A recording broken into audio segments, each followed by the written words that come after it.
ব্রিগেডে 10ই মার্চ তৃণমূল কংগ্রেসের জনগর্জন সভা উপলক্ষে ছিল কর্মী সভা। স্থান বীরভূমের মুররাই পশুহাট।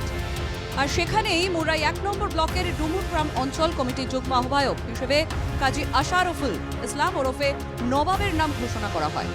এর প্রতিবাদে সভার মধ্যেই কর্মী এবং সমর্থকরা বিক্ষোভ দেখাতে শুরু করেন। তৈরি হয় বিশৃঙ্খলা।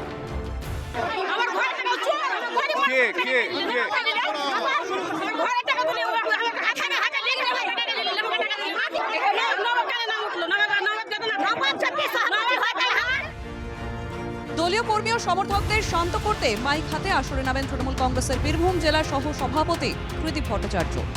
সভাস্থল ছেড়ে চলে যান বিক্ষোভকারীরা।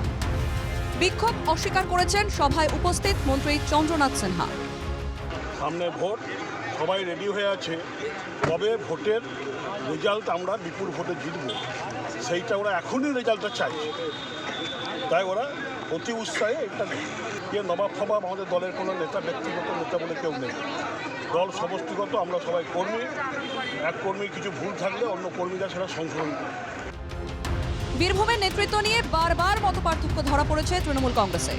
মাঝে অনুব্রত মণ্ডল ঘনিষ্ঠদের অনেককে সরিয়ে দিয়ে একটি কোর কমিটিও তৈরি করা হয়। তৈরি করে দিয়েছিলেন তৃণমূল নেত্রী খোদ।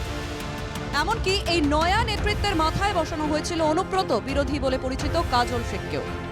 কিন্তু তাতেও বীরভূমের গোষ্ঠীদ্বন্দ্বকে নিয়ন্ত্রণ করতে পারেনি তৃণমূল কংগ্রেস। এরপর ফের কাজল শেখের ক্ষমতা কিছুটা হলেও হ্রাস করা হয়। লোকসভা নির্বাচনের আগেও বীরভূমে তৃণমূল নেতৃত্ব নিয়ে যে অস্বস্তি কাটেনি তা জনগর্জন সভার আগে এই কর্মী সভা আরেকবার প্রমাণ করল।